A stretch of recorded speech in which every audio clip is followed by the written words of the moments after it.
शरीर पर ये वर्दी और कंधे पर सितारे कमाने में बड़े जतन लगे थे। आईआईटी से पढ़ाई की, मोटी कमाई वाली नौकरी मिल रही थी, लेकिन सपना था अपने पिता जैसे प्रशासनिक अधिकारी बनने का। सपना पूरा हुआ। देश का सबसे कठिन exam UPSC civil service exam clear किया। फिर शुरू हुई ट्रेनिंग, लेकिन पूरी नहीं हो पाई। ट्रेनिंग के ही दौरान सड़क पर चलते हुए एक हादसा हुआ और सभी सपनों को रौंद कर चला गया।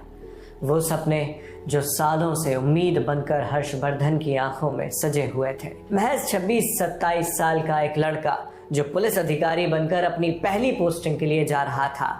नौकरी की पहली तैनाती और हर्षवर्धन के बीच सिर्फ 126 किलोमीटर का फासला था। सालों से बुने हुए ख्वाब और उन ख्वाबों को पूरा करने के संघर्ष के बनिस्बत ये सफ़र हर्षवर्धन को छोटा ही लगा होगा, मगर किसे पता था कि यह सफ़र उनकी आईपीएस की ट्रेनिंग की ही तरह कभी पूरा नहीं होगा। एक पल आएगा और जिंदगी की गाड़ी एक अलग ही मोड़ मुड़ जाएगी। ये पल आया सफ़र के आखिरी 10 किलोमीटर में, जिसे हर्षवर्धन तय नहीं कर सके। सवाल है कि आखिर उन बचे हुए 10 किलोमीटर में हुआ क्या था?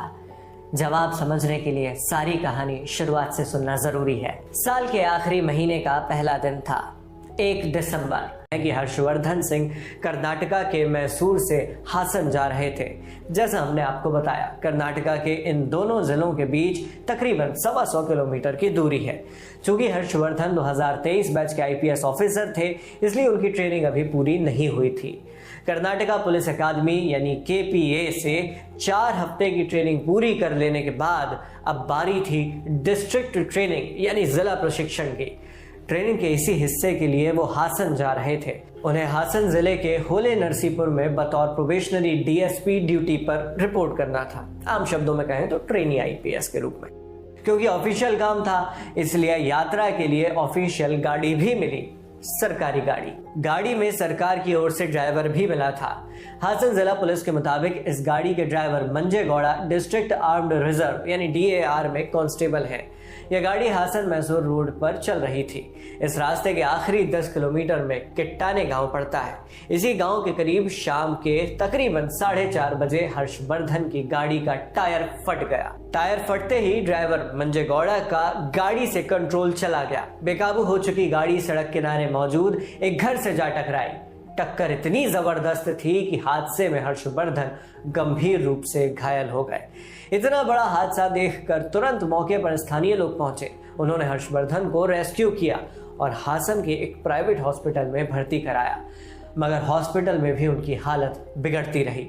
स्थिति को देखते हुए उन्हें ग्रीन कॉरिडोर यानी जीरो ट्रैफिक के माध्यम से बेंगलुरु ले जाने की व्यवस्था बनाई गई, लेकिन इसी दौरान उनकी मौत हो गई। वहीं हर्षवर्धन की गाड़ी के ड्राइवर मंजे गौड़ा को मामूली चोटें आई हैं। इस वीडियो के शूट होने के दौरान उनका हासन के अस्पताल में इलाज चल रहा है।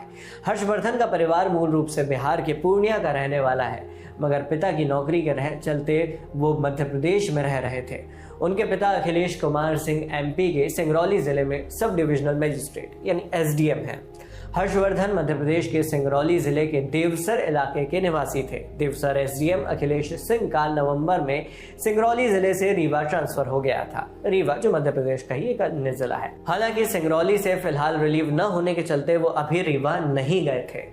मृतक हर्षवर्धन का एक छोटा भाई भी है, आदित्य वर्धन सिंह।